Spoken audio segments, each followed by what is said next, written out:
A 5-year-old boy crawled into a cement pipe to avoid his father's punishment.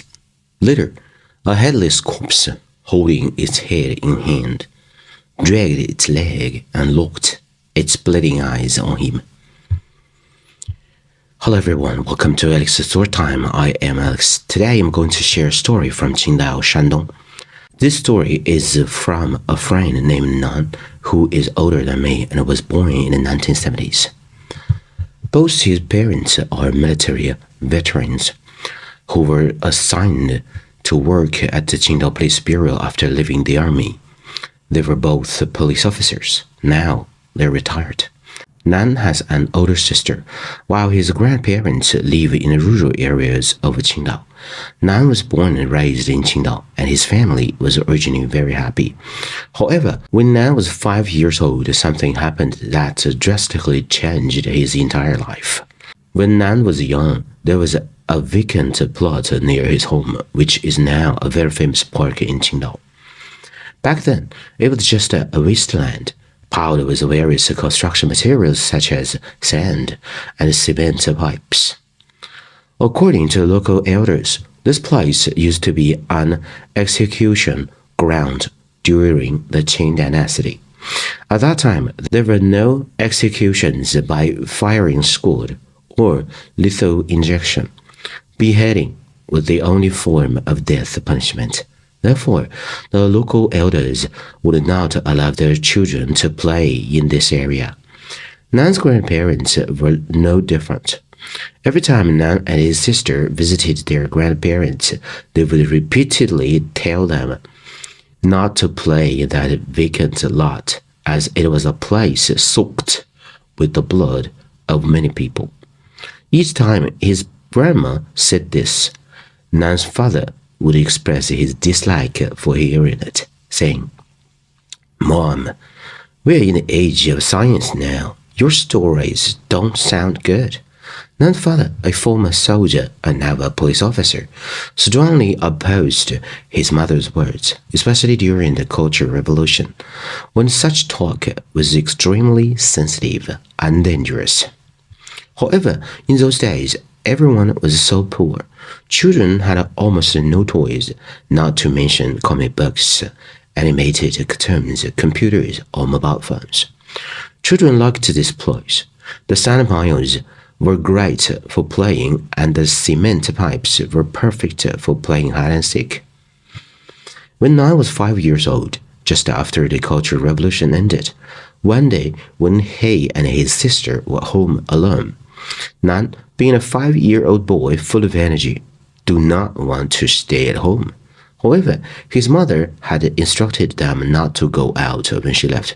She had prepared food for them, which they could just reheat for lunch.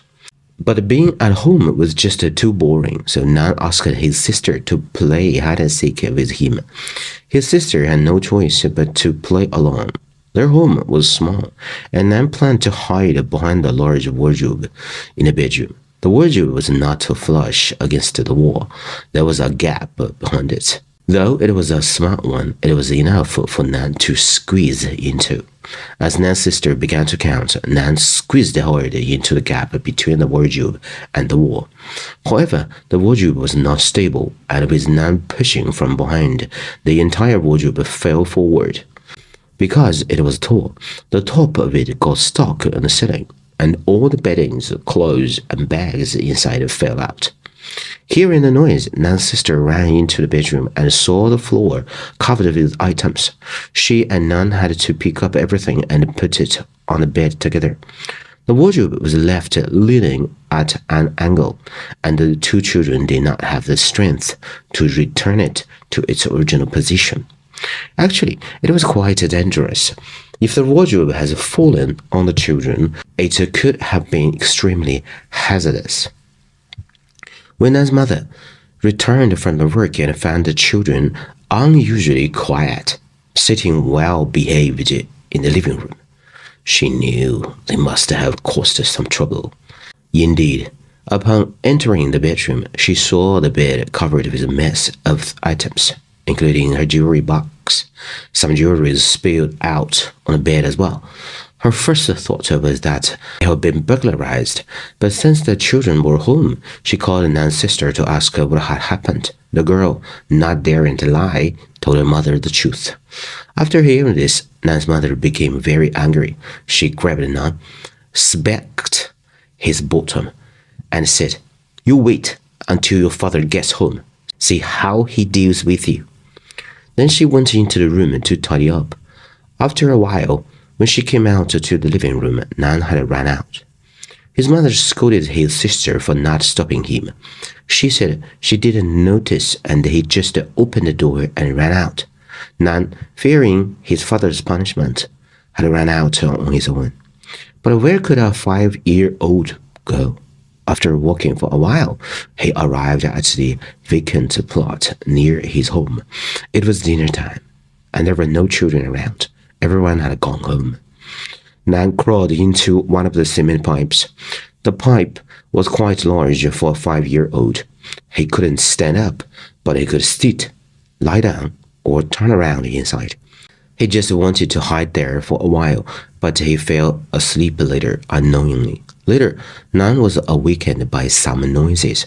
His first thought was that his parents had come to catch him.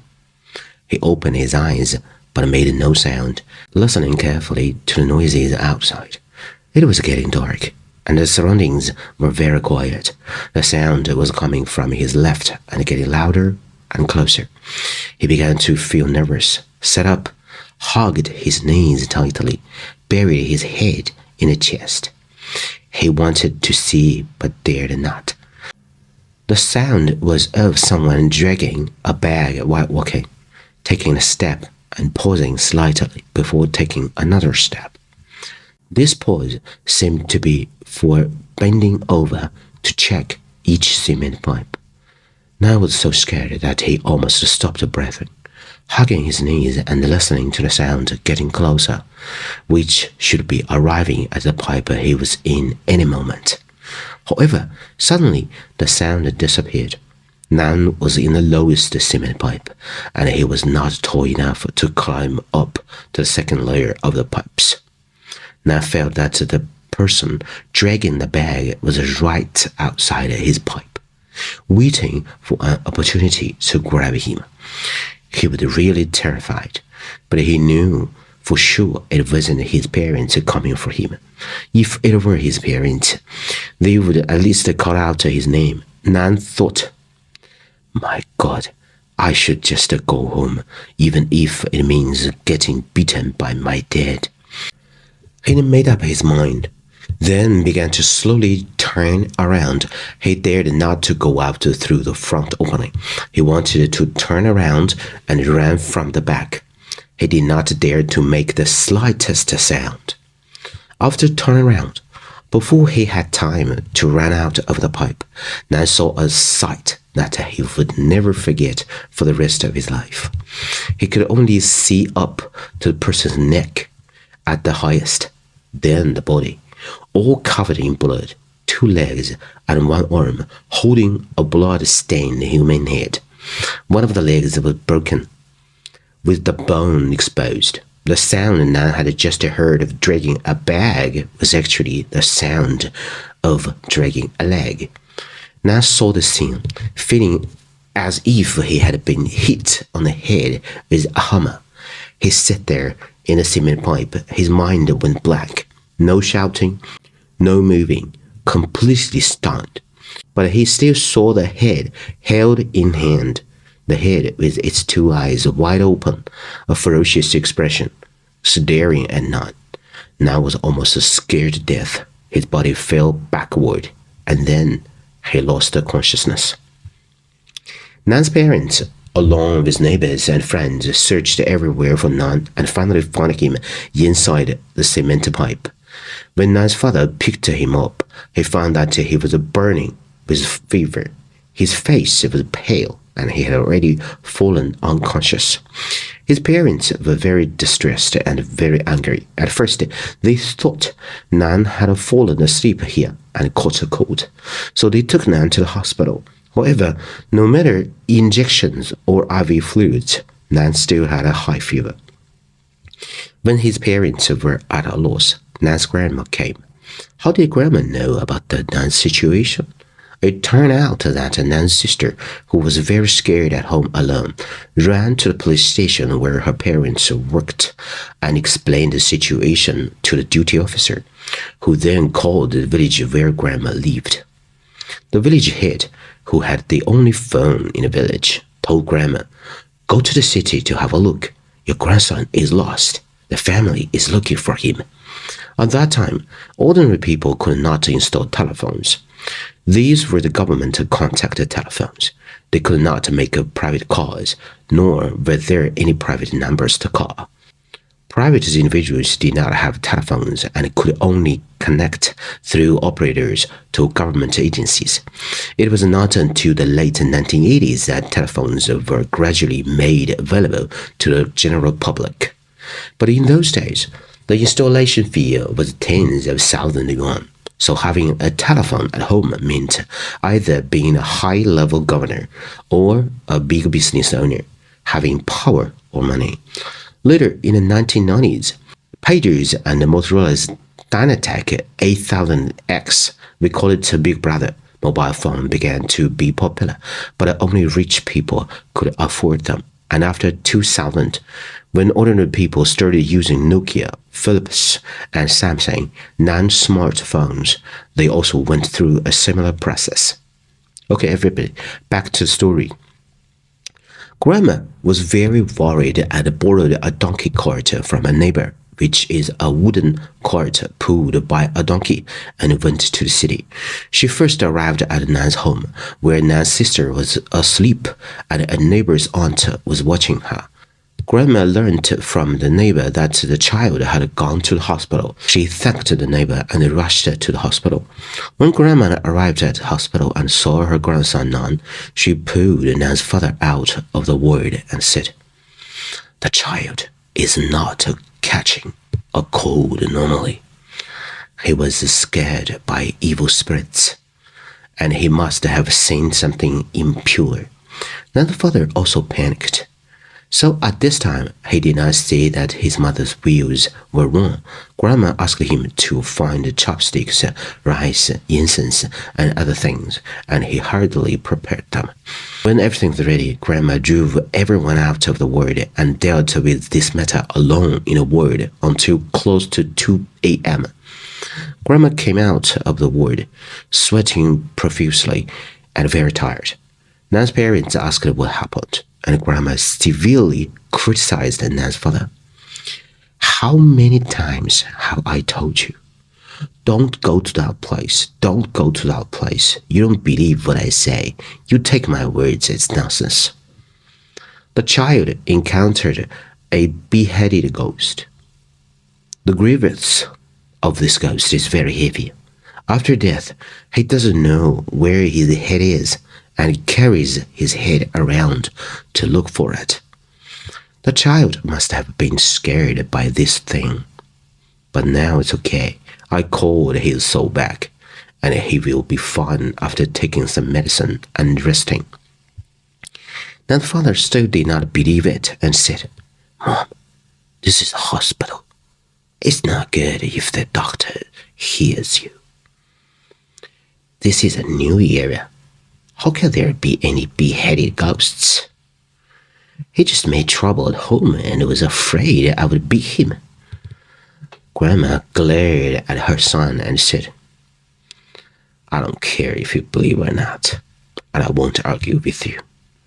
But I tell you, my grandson was born with yin-yang eyes." Everyone was stunned, and Nan's mother asked, "Mom, will you see yin-yang eyes? Do you mean Nan can see ghosts?" Grandma said, "I'm certain that he has yin-yang eyes. The incident today is proof. He can see things we can't see. But whether this special ability will bring good or bad is uncertain now." After speaking, Grandma sat on a chair in a corridor, closed her eyes, and rested for a while. After this incident, although Nan's parents did not believe in yin-yang eyes, Nan still proved that Grandma's words were not nonsense. His parents would see Nan talking to himself, muttering. But it seemed like he was talking to someone else. Sometimes at night, he would go to his parents' bedroom to sleep, saying there were others in his bedroom, while no one else could see anything unusual. Later, Nan found that only his left eye was the yin-yang eye. His left eye was very special. He could see very clearly at night, and he could open his left eye underwater, but not his right eye. Opening his right eye underwater would hurt, but his left eye had no problem at all. As Nan grew up year by year, his parents became more and more worried.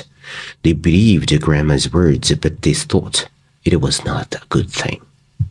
Later, they discussed it with Grandma and asked if there was any special person who could close this eye and make him a normal person. But several people said they couldn't handle it. One old man told Nan's parent, "The child's yin-yang eye is innate. He is destined to experience something related to this eye. We don't know yet whether it's good or bad, but this is his destiny, and you cannot forcibly change it." In the following 5 years, Nan experienced many strange things because of his yin-yang eye. If we have the chance, we will talk about it later. Today, we are going to talk about what happened when he was 11 years old. This incident changed his whole life.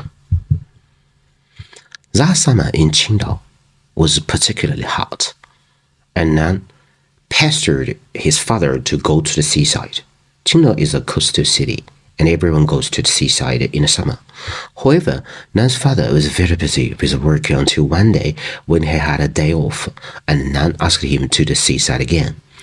Nan's father had no choice but to agree. While his father was packing swimming trunks and other things in a room, Nan ran to the yard and shouted, "My dad is going to take me to the seaside." Nan was very happy and a bit complacent. Peng, who lived in the same yard, was also at home and happened to hear this. He ran over and asked if he could go too. Peng was 2 years younger than Nan and was the 7th child in his family, but his brothers and sisters were all busy. Nan and Peng were good friends, and their parents were very familiar with each other. Peng almost pleaded with Nan and his father to take him to the seaside. Nan's father thought they were neighbors and agreed. Because they were in a hurry, he did not tell Peng's parents and took the 2 children to the seaside. There were many people at the seaside, especially during the summer vacation.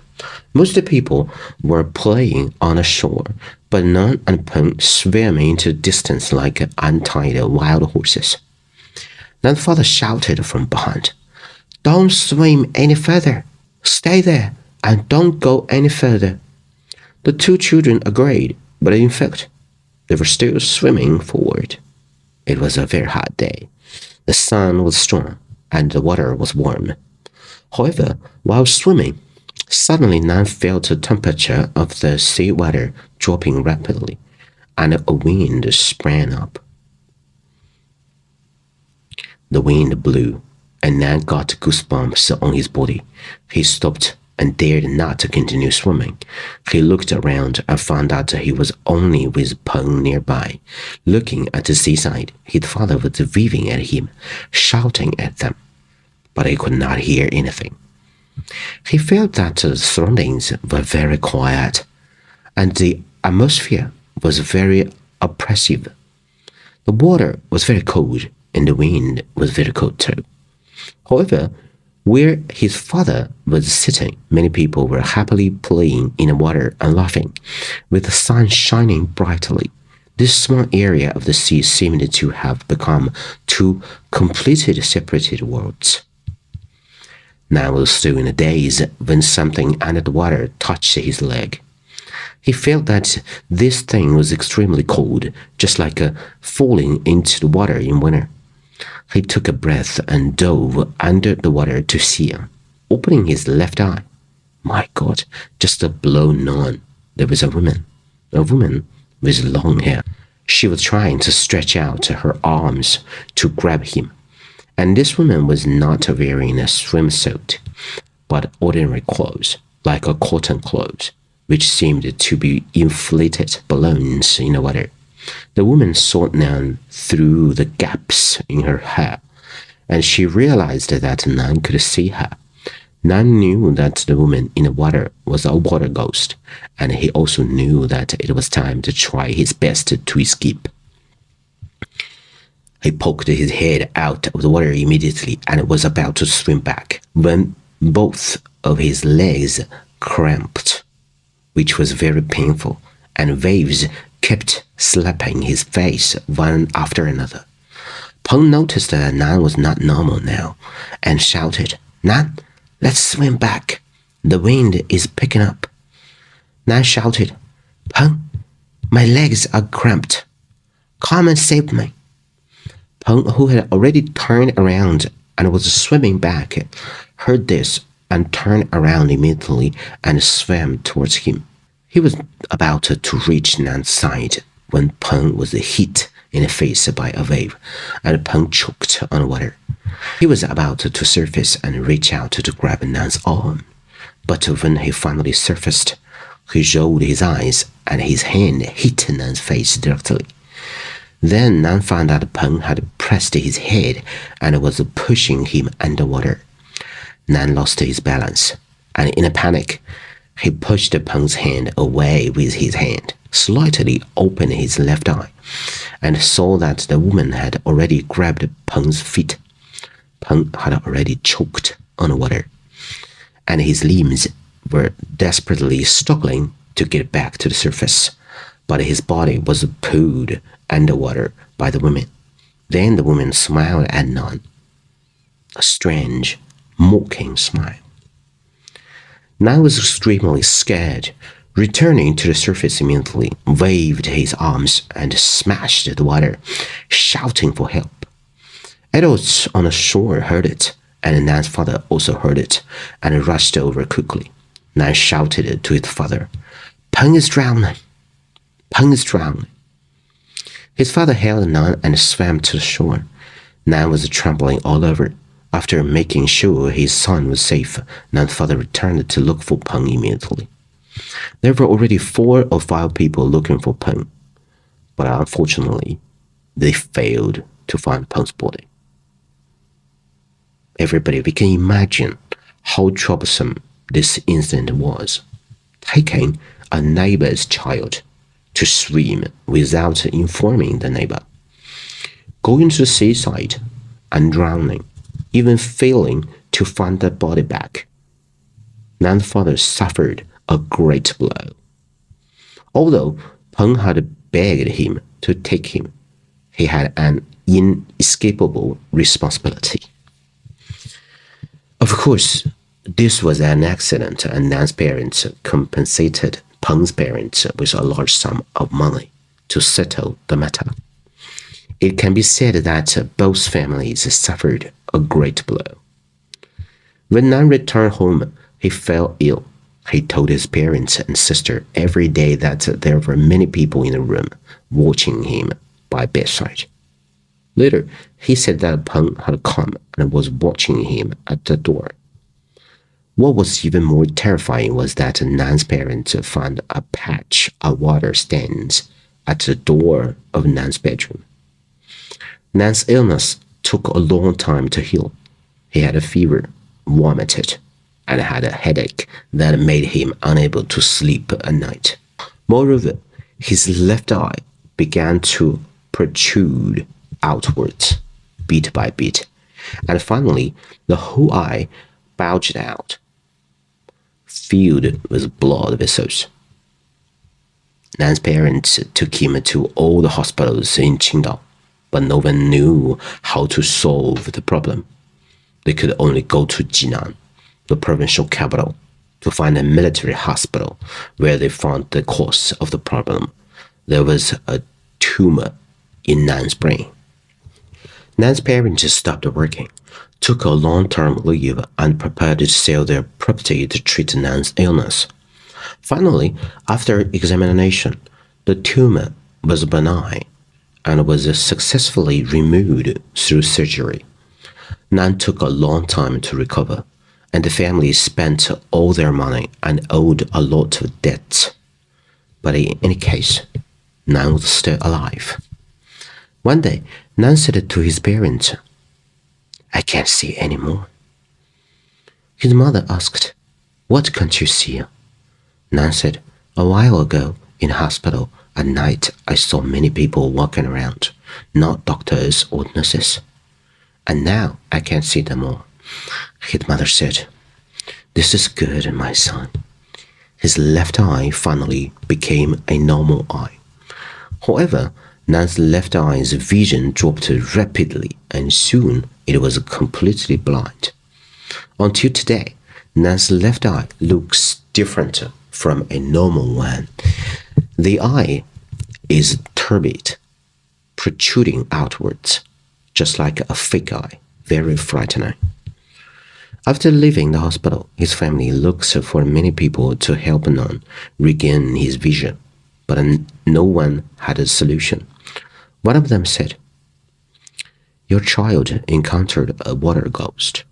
Originally, he was supposed to be killed by the water ghost that day. But because he could see the ghost with his eye, another innocent child was killed instead. He escaped the disaster, but he couldn't escape retribution. It's his luck to trade one eye for his life." Since the age of 11, Nan has been very unlucky. Because of this eye, his studies, work, and marriage have all been very difficult. This eye has brought him all kinds of troubles and inconveniences. Moreover, he only takes shower and never uses a bathtub because he always feels that he owes a life in a sea, and his fear of water will accompany him throughout his whole life. Okay, everybody, this is the end of the whole story. Please share what you think of this story and your stories. If you enjoy my work and would like to help me continue to bring this story to you, please subscribe to my channel or like my page. Give a thumbs up to the stories you appreciate and share your thoughts, opinions, and comments. I'd love to read them. Share the stories with anyone who might find them enjoyable. And everybody, I need a co-editor, a native English speaker to make these stories better. Thank you, everybody. This is Alex's Story Time, and I am Alex. I got a lot of good stories to share with you. So, see you next time. Bye-bye, everyone.